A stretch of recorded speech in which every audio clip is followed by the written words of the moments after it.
Hello. It is my pleasure to introduce our next speaker, Ben Feldman. But before I do that, I would just like to remind everyone to put their phones on silent and maybe keep it in your pocket so you can feel it, but just we intended to do that before we started. Can everyone hear? Yes, okay. It's a little dark over here. Well, Ben Feldman is an historian, an author, and a New Yorker, a real New Yorker.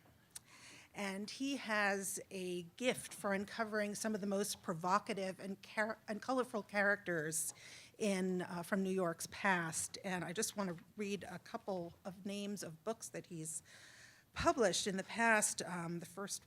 His first book was called Butchery on Bond Street, Sexual Politics and the Burdell Cunningham Case in Antebellum, New York. And his second book was called Call Me Daddy, Babes and Bathos in Edward West Browning's Jazz Age New York. So he has a wonderful way of uncovering these characters, and he is the world's preeminent scholar on William Niblo, and that is the topic of today's talk. His book on Niblo is called East in Eden, William Niblo and His Pleasure Garden of Yore.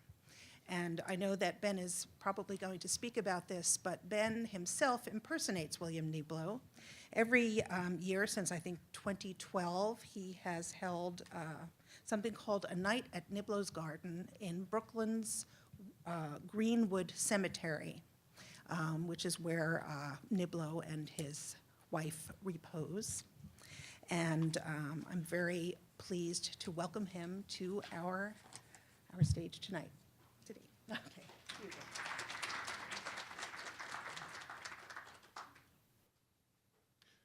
Thank you. Thanks to the Ephemera Society for inviting me. I will warn you in advance, I am an absolute putz with clickers, so bear with me if I do a misdeed, and I'm glad there's a little extra time to talk now so that I can talk reasonably slowly. I am, as she said, William Niblo's biographer, the world's expert. I don't know if anybody's that interested, but certainly in this room people are. This talk, unlike perhaps many of the talks today and at previous conferences I have attended, will not display a great deal of ephemera per se about William Niblo and Niblo's garden. And the talk will also focus only on William Niblo's lifetime. The garden was in operation under Niblo's name, an amazing feat of business goodwill for 66 years, from 1828 until 1894. Niblo retired from active management of the garden and in fact just quit the business altogether in 1861, in April of 1861, when his original lease of the property that had begun in 1828 expired. So many of you who are perhaps familiar with the Black Crook and much of the ephemera that exist with respect to Niblo's garden are post-William Niblo's active management of the garden. And in addition, the overwhelming majority of extant ephemera of Niblo's garden are broadsides. Don Wilmuth, who I've met here several years ago, has quite a few. There are thousands of these in existence.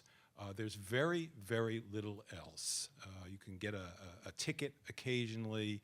They're not really remarkable images. Niblo's garden burned down twice, in 1836 and in 1846, and I assume that Niblo kept his business records there. There are very, very few records from Niblo's businesses, various businesses at New York Historical Society, and I don't think anywhere else. So, this image that you see first here is it's quasi-photographic. I got it out of a collection of essays about theater life in New York City. Its provenance is unknown. It seems to me to have been taken from probably 1850, an early daguerreotype or other photographic process. It's the only known image of Niblo that is at least quasi-photographic. He's probably I would say he's 45 years old here, maybe a little bit older. Look at that, it worked. Thanks to the Houghton Library, although this is pre-Matt Whitman, a few years before Matt rose to directorship there, the theater collection. There are 2 pencil drawings of Niblo. This is later in life. They do not have exact dates on them. This was a very, very mild-mannered man in the sense of being modest. Why are there no photographs of William Niblo? Why are there so few images? Men of his stature, whether they were performers, businessmen, military men, women, actors, actresses, anybody had their photos taken, from the 1850s onward, and there are just zillions of images, whether they're cabinet cards or carte de visite or whatever, of well-known people. Niblo was very modest. Hail fellow, well met, very personal. You had to be to run his various businesses that I'll get into in a minute, but very, very modest. A extremely religious man, and starting out as a Presbyterian and then going up the ladder to Episcopalianism. I'll get into that.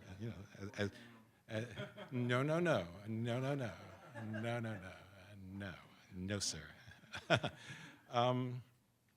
So Niblo, it's not, again, it is uncertain, was probably born in Ireland. His death certificate describes him as being Irish, having come to America from Ireland.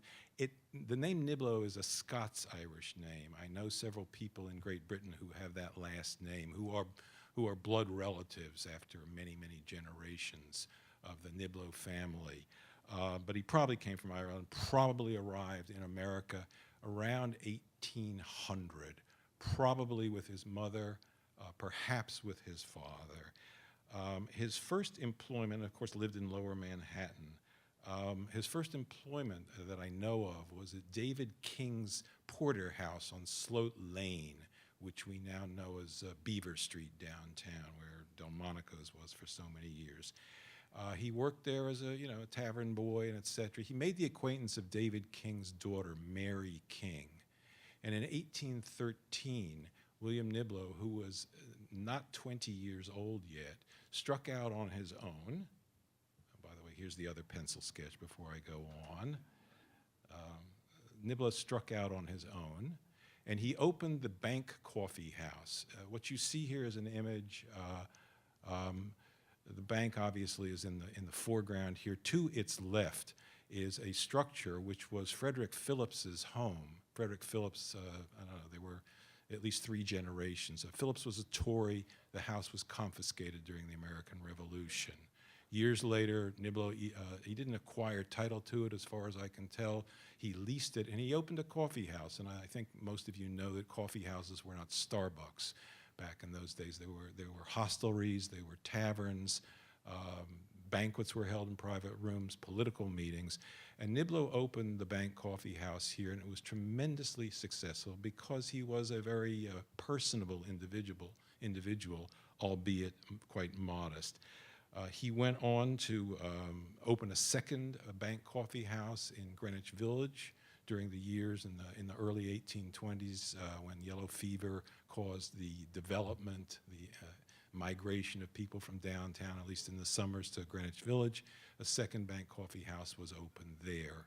Niblo was quite an enterprising individual, and there are many, many businesses in which he opened, he participated. Before I get to that, here is an image of the Wall Street Presbyterian Church. This is probably 1820, 1822. Mary King and William Niblo married on December 15th, 1819, in this structure. Okay, Mary King's parents were Presbyterians. If Niblo wasn't already a Presbyterian, he certainly, I think, almost certainly became one there. His mother was Presbyterian. Mary Niblo was Presbyterian, buried ultimately in the Forsyth Street Presbyterian burial ground in New York City. To get a sense of the street scenes that Niblo saw every day, and Mary King Niblo saw every day, Here's the church. Here's an image of Wall Street looking east. The church is on the left. This is 1825 from a set of Mavericks views. Maybe some of you are familiar with the Maverick volumes. And here's yet another image. This is Hollier. Hollier's a well-known pencil artist from a good bit later, but not too much later in the 19th century. And you see Wall Street Presbyterian on the right. You see Trinity Church in the background there. This is obviously before 1846, when the extant structure of Trinity was built, after this building, I believe, burned down. And this was the second version of Trinity. The one you see these days is the third. This is a view of Park Row. We heard about the Park Theater, which was on Park Row, looking north. It's City Park, now known as City Hall Park. New York was a very, very small city in the 1820s. And here is Pine Street. This is Wallace. It's probably 1820. Yes, it's 1820. It's Pine and Broadway. So this is a scene that William Niblo and Mary King Niblo saw every single day when they went to work. I want to mention also that Mary King Niblo was married to William for 32 years. She unfortunately died in 1851, probably of stomach cancer. She was not only his wife, she was his full business partner. She managed things, not just kept the books. She participated in his real estate investments up in Yorkville, and the couple were extremely close with each other, and she also ascended to Episcopalianism with him in the 1830s. This is a newspaper advertisement. I believe it's 1819. It's from May of 1819. You're living in New York in those years. You're wealthy. You want to take a bath or you want to go swimming. What do? Even if you live in one of those nice townhouses on Greenwich Street downtown, you don't have a bathroom per se. There's no running water in the house. Water is drawn from wells. Some of them are not so pure. You want to take a real bath instead of your servants heating water up in a kettle. Forget about it if you're lower class. What do? Okay, yes, you can do it at home in a limited fashion, but you could go down to William Niblo's Marine Baths. This is near the Battery in the Hudson River. There are enclosures, metal enclosures, large metal enclosures. And like the Brighton baths that used to exist at Coney Island, here you bathed. I don't know, I mean, the quality of the water at the Battery, even in 1820, was perhaps not that salubrious, okay? But you certainly could recreate, separate changing rooms, separate facilities for men and women. This was one of his enterprises. He probably did this for a year or two. There were several marine baths way downtown. Here we go way uptown, and I actually, the way I know Matt Whitman is through his wife, I think Charlotte Troutman, who used to be the curator at the Mount Vernon Hotel and Museum.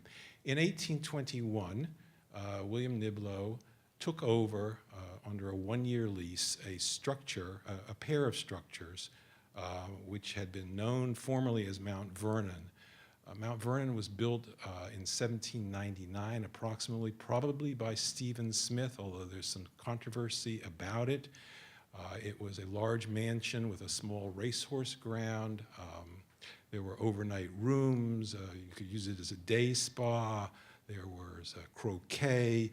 To get up to what Niblo renamed as Kensington House, you either you sailed up the East River, because this is 61st Street, 425 East 61st Street, way outside this truly settled part of New York City, or you took a horse car that William Niblo had built in London called the Sociable, which was a very gaudy, decked-out carriage, and you came uptown, which would have, on the very rough roads, would have been quite a journey. When Niblo took over Kensington House, it also had a barn and stable next door. Kensington House itself burned down the mansion in 1826. Niblo gave it up after a year. It wasn't a success. But here is a diagram which it's unclear who really owns it. I don't want to get in trouble here, but I encountered it at the Mount Vernon Hotel and Museum. And these are the mansion. The mansion is in the upper part of the image. That is the eastern edge of the property. In the center of the image is the barn and the stable. And this is what it looks like today.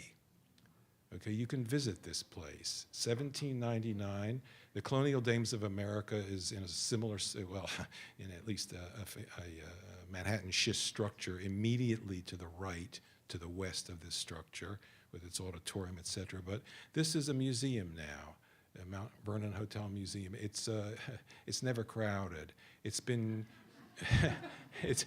unfortunately, it's been restored inside to look like it looked in 1832. There's a tavern with wonderful furniture, the upstairs rooms where you could stay overnight, although it wasn't a common practice. It's all there. It's open. Just go on the web and go visit it. And this is one of the two places in New York where you can actually tread the floorboards and/or the stone floor where William Niblo actually walked. Okay. Oh no, there are three. I'll get to the next one quite promptly.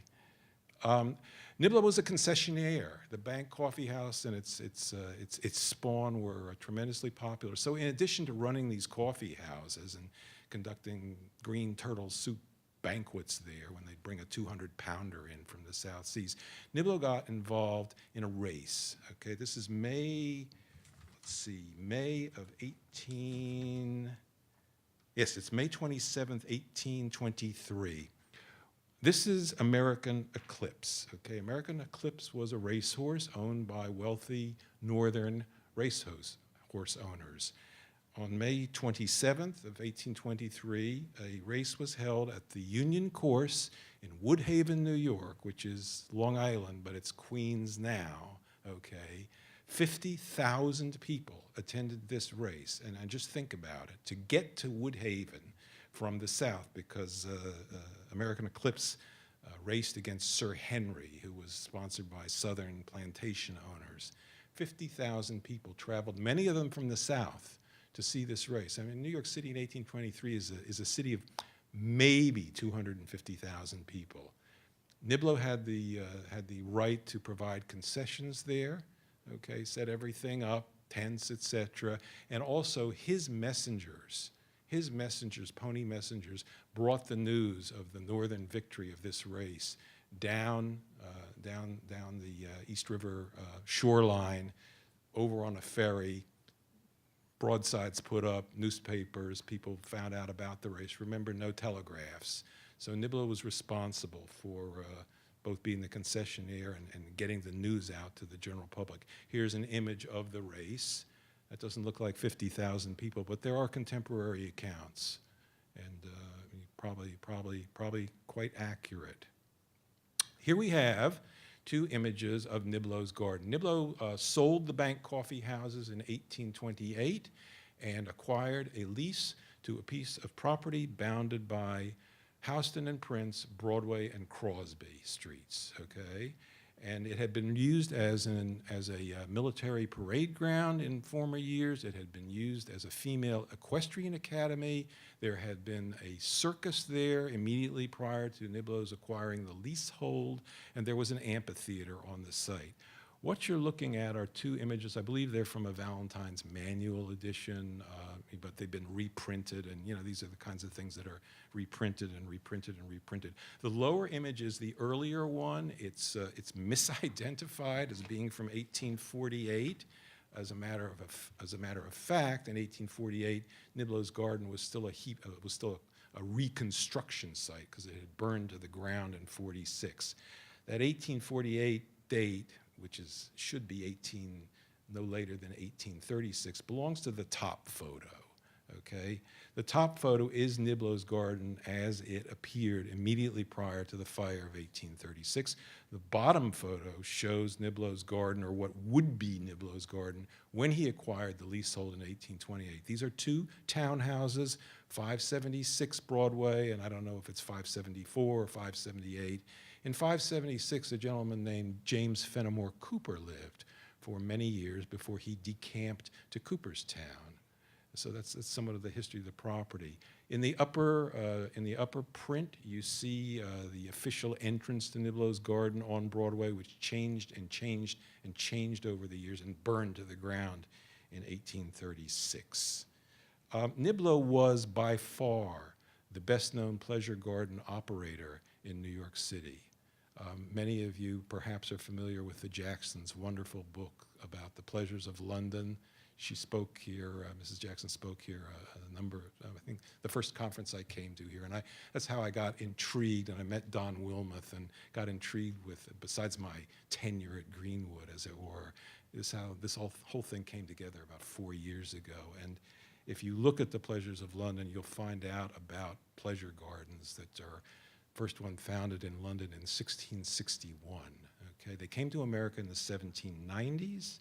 Here's a typical one. This is Sperry's Garden on the Bowery, 1810. This is also probably a Valentine's Manual image from whatever edition. Pleasure gardens were places of open to the public, but you had to pay to get in, despite what you might infer from their name. These are places of genteel amusement. Okay, and Niblo's Garden had a policy enforced under his tenure. No unaccompanied women were admitted for obvious reasons, and it was a place. These were places of sobriety, of popular entertainment. Panoramic paintings were displayed. There were amphitheaters and/or enclosed auditoriums. Separate salons for sherbet and punches, and some spirituous liquors for the ladies and men. But these were because in 17th century London and in early 19th century New York down through the years, there were no public parks in New York City other than City Park until Tompkins Square Park was built in the very early 1830s, I believe. So if you're middle class, you're upper middle class, you're wealthy, and you want to go out and recreate in public, the streets stink, they're unsafe, and you can go to a pleasure garden and spend the day, spend the evening, and be in a safe and genteel environment. This is David. This is one of these panoramic paintings. Panoramic paintings were quite the vogue in the early part of the 19th century in Western Europe and in the United States, cycloramas, etc. This is David Roberts's. It's from 1821, I believe. Some of them were as long as 2,000 feet, and they were hung on the walls of Niblo's Garden, smaller ones. We're talking about whale oil lamps, gravel paths, people promenading. You could get it was almost a circus itself, what you could see at Niblo's Garden. Here's a typical piece of sheet music. Musical performances started in the amphitheater at Niblo's Garden from its outset. This is Mrs. Watson. I think this is 1853. It's New York Public Library. No, excuse me, 1835. Matt Whitman mentioned Barnum before. Okay, Barnum and Niblo were joined at the hip. William Niblo is completely responsible for the launching of P.T. Barnum's career in New York City. Barnum, of course, had lived in Connecticut, had various enterprises up here, but and had applied for a job as a bartender at Niblo's Garden in 1833, I believe. He was turned down because Niblo interviewed Barnum and detected immediately that Barnum wasn't going to stay very long, and he wanted somebody to be there for a few years. Barnum came back in 1836 with Joyce Heth. Okay, Joyce Heth was an African-American woman, claimed to be 161 years old, claimed to have been George Washington's wet nurse. Barnum had purchased the rights to Joyce Heth supposedly from a Kentucky colonel, and but Barnum didn't have any money, and he had no place to put her, to display her to the public, and so he came to Niblo, and they struck up a partnership, 50-50, and they made quite a amount of money. Heth was in New York for a couple months. She would She had a Baptist minister there with her, and he would sing hymns, and she would tap her cane and smoke her pipe. I think he paid 25 cents special, extra, to get in to see Joyce Heth. And this was the start of Barnum's career as a touring showman. He took Joyce Heth to Boston, to Philadelphia, to Washington. Then she died on him. And, but he made quite a bit of money from that. Unfortunately, Niblo's Garden, as I said, burned down in 1836. There was one of the images I showed you, there were a row of small buildings. Pyrotechnics, of course, were very popular at all pleasure gardens. The materials were prepared frequently on site. There was an accident one night in one of the small buildings. The premises didn't burn to the ground, but they were severely damaged. And this is after Heth had left already in the fall of 1836. There was another horrible fire in 1846. The amphitheater had been enclosed. There was seating for probably 1,400 people or the like. There was still a large open area at Niblo's Garden, a true garden area. But Niblo had to find something to do in 1846, so he teamed up with James Hackett. He took the lease on the Astor Place Opera House, which had been built, I think, in the early 1840s, was not a financial success. Niblo took it over for a year with James Hackett. What you're looking at is a photographic image of Edwin Forrest, the great Yankee declaimer. Okay? Forrest was a Shakespearean. This is Charles Macready. Some of you may know this name. He was a very famous British Shakespearean. He and Forrest had a bitter rivalry with each other. And in New York City, they had their partisans. The Whigs, the upper crust people, of course, were supporters of the British Shakespearean. The lower classes, be they nativist or be they immigrants, okay, who ordinarily are bitter enemies, were supporters of Edwin Forrest. On May 10th, Macready was scheduled to perform Macbeth on May 10th, 1849. In the newspapers, there were anonymous letters, each group of supporters of the respective actors reviling each other, threatening violence at the performance. Mayor Havermeyer called Niblo and Hackett downtown to his office a few days before the show and said, "Gentlemen, would you please cease and desist?" And they said, "I'm sorry, Your Honor, but your job is to provide a safe public environment, and our job is to provide the public with entertainment." The show went on, and here's the Astor Place Opera House at the time. This is an image from New York Public Library's theater collection. Dire consequences obtained. Many of the supporters of Edwin Forrest had bought tickets, showed up, sat in the back of the theater, and as Macready started to perform, threw all sorts of objects and missiles upon the stage. The constabulary were there. They arrested quite a few of these gentlemen, so to speak, chained them up, handcuffed them, and put them under the stage, okay, in a storage room. Some young blade got a hold of a pack of matches somehow and set fire to a pile of wood shavings underneath the stage. Smoke started creeping up. Macready, the show went on. The fire was put out, the show went on. That was not the end of things. With battering rams, with paving stones, the Opera House was assaulted and opened. The New York State Militia had been standing by on Astor Place, and violence ensued. There was a riot outdoors, and the militia moved in. They were attacked by the rioters, and the order was given to fire. 25 men were murdered on site. Many of them innocent bystanders. A good 80 were injured, and this is Nigel Cliff's book about the rivalry is a wonderful, wonderful book to read. Niblo didn't suffer any consequences from this. He was not culpable, and his business career didn't suffer. Niblo's Garden reopened in 1849. This is an image of the Opera House with a 3,200-seat auditorium. The reconstruction of Niblo's Garden after the fire of 46 meant that the garden was encroached upon, and encroached upon.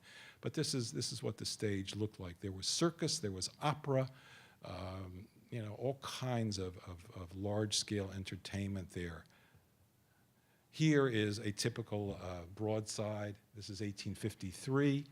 A lot of acrobatics. You see at the top here, if you can read it, it's a show. The Revels are there. The Revels were a Parisian acrobatic troupe. A member of the troupe who Niblo brought with the Revels to New York City in 1852 was a man named Charles Blondin. Charles Blondin was an acrobat but also an aerialist. And Matt spoke before and showed us images of aerialists and the guy with the chair and the dog and whatever. It's nothing. Charles Blondin became famous, thank you, Mr. Niblo, went on in 1861 to traverse the American Falls at Niagara on a tightrope, stop with no safety, not like Wallenda, and I shouldn't blame him, it was ABC's fault. Midstream or mid-rope, Blondin stopped, pulled from one pocket of his capacious pantaloons a little iron gas stove and a frying pan. Standing on one foot, from another pocket, he pulled a couple eggs. He cracked them. He cooked a little omelet. He consumed it, standing there, and it's all in newspaper articles, and went on to the other side of the falls. He repeated this feat within a year at St. George in Staten Island, although it's not nearly as long or, quote, dangerous a venue. It's all thank you, Mr. Niblo. This is one of the ballrooms in the reconstructed Niblo's Garden. This is probably Harper's Weekly or Leslie's Illustrated, I forget which. Here is the opening announcement. The Metropolitan Hotel was built on the site of Niblo's Garden, but it incorporated the garden in the structure. So this is June 1st of 52. The Metropolitan was the place to stay in New York, rivaling the Astor House, which was already had been in existence for quite some time. This area below Astor's Place was the Plaza District of New York in the 1850s. The great hotels, Louis Sherry's was there, Delmonico's, the Southern Cotton merchants came, Bonfire of the Vanities, to eat and stay in the hotels and trade and dine and whore on Mercer Street and all the things that the Wall Street people do. Here's the Metropolitan, probably 1853. Here is the opening of the Metropolitan Hotel in the summer of 1852, the Grand Ball. Here's a photograph from New York Public, 1878. The entrance to Niblo's Garden is the canopied entrance immediately north of the main columned entrance. Here's a typical circus poster, Nixon's. It's quite a well-known circus in New York City. I don't know. Oh, she's got a smaller, the bareback rider's got another person on top of her head there. So there are quite a few of these in existence also. Now, we come to the event that really capped William Niblo's career. The Imperial Japanese delegation, the first to visit the United States, came in the late spring of 1860. They came in 3 ships to the East Coast. They were welcomed with parades, fireworks, et cetera, I believe Washington, Baltimore, Philadelphia, I believe Boston, and certainly in New York. The city fathers, if you will, wanted to hold a grand ball and celebration, and Niblo got the contract. And there were, again, I say, there were 3,200 seats in the auditorium. On the evening of June 25th, 1860, this ball was held. 12,000 people showed up in the street. There was no riot, but it went on all night, the celebrations. There were hot air balloons launched, a lot of noise. And Niblo, this really capped his career. He retired the following April when his lease ran out. The cover of my book, and by the way, I've got a few copies here with sometime during the day somebody wants to take a look at the book. The cover of the book has actually a better quality image of this cabinet card, which comes from the collection of, for lack of a better word, Japanoiserie of Tom Burnett in New York. It's a collection of historical Japanese images. You have three of the members of the imperial delegation here dressed in typical samurai getup. The delegation was staying at the Metropolitan Hotel. They promenaded on Broadway in full dress regalia. They sat in the garden, which was quite attenuated at that point, and upper middle class and wealthy women came downtown and had their pictures taken with members of the delegation. The particular favorite was on the right-hand side of the image. That's Tommy. Tommy's 17 years old, okay? And I don't know that there is another image like this one in existence. If it existed, Tom Burnett would own it. This is a stereo card, New York Public. The interior of Niblo's garden in its most attenuated form. Okay, after the Metropolitan Hotel was built, there wasn't a lot of outdoor space, but you still could go in and hang out there like this. And this is the scene. This is what it looked like when the Japanese delegation members were there. Okay, Niblo retired in April of 1861. He devoted himself to charitable causes after that, traveled a good bit. His wife had been deceased already for 10 years. Niblo, as I mentioned, was a devout Episcopalian. He was a warden and vestryman of Calvary Episcopal Church, which still exists on Park Avenue South and 21st Street. I encourage you, when you're doing your Niblo tour in New York, to go there. It's in the same form, except that its spires were removed for safety reasons many, many decades ago. But inside, you can sit in pew number 113, which was Niblo's personal pew. You can actually, if you'd like, visit the baptismal font in which Eleanor Roosevelt was baptized. It's a wonderful, wonderful structure, and it's literally unchanged inside, except for the addition of electrical conduit where there had been gas conduit. There are Tiffany religious church furniture there. I mean, just this, it's a marvelous place. This is Francis Lister Hawkes. Francis Lister Hawkes was a Southerner.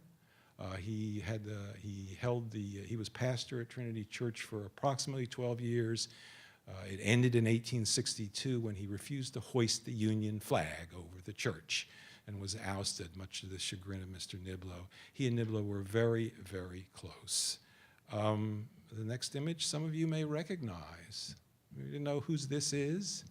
This is Lola Montez, okay? Lola Montez, perhaps people know, is a famous, well, we might call her a danseuse, but not really a very good dancer, certainly a courtesan, the consort of King Ludwig of Bavaria, Franz Liszt's girlfriend for quite a while, a very controversial figure. She came back to New York after several decades in Europe, and on, get the date straight, she was undoubtedly acquainted with William Niblo. She never performed at Niblo's garden, even though anybody who was somebody or wanted to be somebody in the performance world made arrangements to perform in Niblo's garden. On June 30th of 1860, unfortunately, Miss Montez, whose real name was Edith Gilbert, an Irish woman, suffered a stroke, paralyzing her left side. And her good friend, Maria Buchanan, then sat with her every day while Reverend Hawkes came and visited. Lola decided to become a good Christian and sought Reverend Hawkes' spiritual counsel. And I don't know if she went through an official baptism or conversion, but she became a religious woman, okay? She recovered.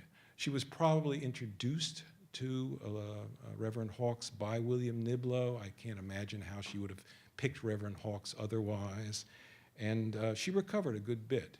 In December of 1860, she was recovered enough to go out for a walk on Broadway. Cold day, she caught pneumonia. She died on January 17th of 1861 and is interred at Greenwood Cemetery in a very simple grave with a very simple tombstone under her real name, not far from Niblo's mausoleum. Here, this is from, I believe it's from Houghton also. It's a condolence letter to Mrs. Buchanan, signed by William Niblo. It looks like April of 1861. Keep up a good heart and all will be well.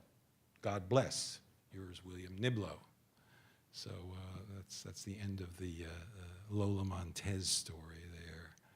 Niblo's charities included not only Calvary Episcopal Church. He paid for the establishment of a poor folks chapel, if you will, because Calvary had gotten very snooty, actually. So hoi polloi, didn't have anywhere to sit in Calvary. It's not that huge a structure. He paid out of his own funds for the establishment of the 23rd Street Chapel. He was also active in assembling the property with the help of Asher Durand and several other people that upon which the National Academy of Fine Arts was constructed. I believe its second home at 23rd Street and Park Avenue South, which was moved in the 1920s uptown to moved uptown to, before the 1920s, moved uptown to 110th and Amsterdam, and then to what is soon to be its final home. I think they're bankrupt now on 84th and 5th Avenue. And if you're interested in that structure, remnants exist, the one that Niblo paid for and helped raise money for, because the structure that Niblo supported was taken apart, and large numbers of elements of it were incorporated in the facade of Our Lady of Notre Dame, which sits on 147th Street in Harlem, as well as A.T. Stewart's mansion's porch, which was taken apart. So you can go up there and see those things. In Calvary, you will see this stained glass window.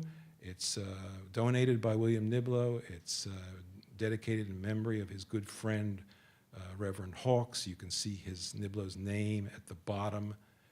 Hawks died in 1873, I believe. Niblo had 5 years to live. This is my final image. This is the mausoleum. It's built on the shores of Crescent Water. Martha King Niblo died in 1851. Niblo started the construction of this. It was completed in 1854. Her remains were transferred there, as well as her parents, both of her parents, as well as Mary Niblo's, that being William's mother. Her remains were transferred there from Cypress Hills in Brooklyn, where they had already been transferred once from the Forsyth Street Presbyterian Cemetery. Real estate development, cemeteries get closed and bodies removed and et cetera. So you can visit this mausoleum, and it is in front of this mausoleum and on the edge of Crescent Water, where on July 13th and 14th, we're doing it 2 nights this year because we sell out so far in advance each year. We decided to do it twice this year. A night at Niblo's Garden will be here. That's a Saturday and a Sunday. It's an extravagant, period, authentic circus. A professional circus company runs it now, after I had the dubious honor of producing it for the first 2 of what will now be its 5 years. And I appear en costume, along with a friend who will impersonate Mrs. Niblo. And after the show is over, I conduct a mini tour of the mausoleum. It's open, it's lit up. And there's something really strange and bizarre in the mausoleum that bespeaks the only simulacrum of scandal in William Niblo's otherwise totally spotless life. But I'm not going to give you any details. Oh no, read the book, come to the show. They're both in there, although when I tell it, it would take too long. I'm not going to do it. No spoilers. It's crazy. Yeah. So that is the story. Yeah. I think that's it. Can I take any questions? Yes. Can you tell us how to get more information about attending the performance? Oh, sure. Go on green-wood.com, I think. It's Greenwood Cemetery's official website. The events tab, this is a very magnificent, extensive website. And the events tab already has an ad for the show. And I don't know if they have tickets on sale yet, but get on the mailing list, the email blast. And I'm just telling you, we've sold out. We turned away a couple hundred people last year, and it ain't cheap. I'll warn you that too. But you bring your own picnic, your own spirits to drink. your own blanket, your own lawn chair, and you know, it goes on. I mean, I'll stroll around before with Mrs. Niblo, and there are people playing, you know, early Victorian games, and the show will take about an hour to an hour and 15, and then I'll be at the mausoleum usually for an hour afterwards, because not that many people can fit in. Yep. Anyone else? Yes, sir. Turtle clubs. I saw it in the, what's a turtle club? Okay. 200-pound green turtle? Yeah, green turtles. Oh, boy. Okay, so turtle soup was very popular in Britain. I mean, and South Seas ships would bring back these enormous turtles, not just from the Galapagos, from wherever they could catch them. These are South Seas animals. And they would be brought to New York alive on the ships, stored in pens. Niblo rented a pen at the foot of Hicks Street in Brooklyn, okay, to keep these large turtles. And then there would be advertisements in the newspapers. You could look at the Post from 1823. I've got a dozen of these. And he would announce in advance, we're going to have a turtle soup banquet. You got to subscribe to this. If you want the first cut, you want the best meat, first come, first served. Don't just show up. You know, and there are dozens of these banquets. Turtle clubs were social clubs, and they went through the 19th century, although turtles were no longer served. These were men's social clubs. There's a Hoboken Turtle Club, which moved up to Inwood in the end of the 19th century. And there's a typical men's clubs. You come there and you drink and you carouse and smoke cigars and speak in vulgar tones, you know. They're originally for eating turtles, okay? Anything else? Thank you very much.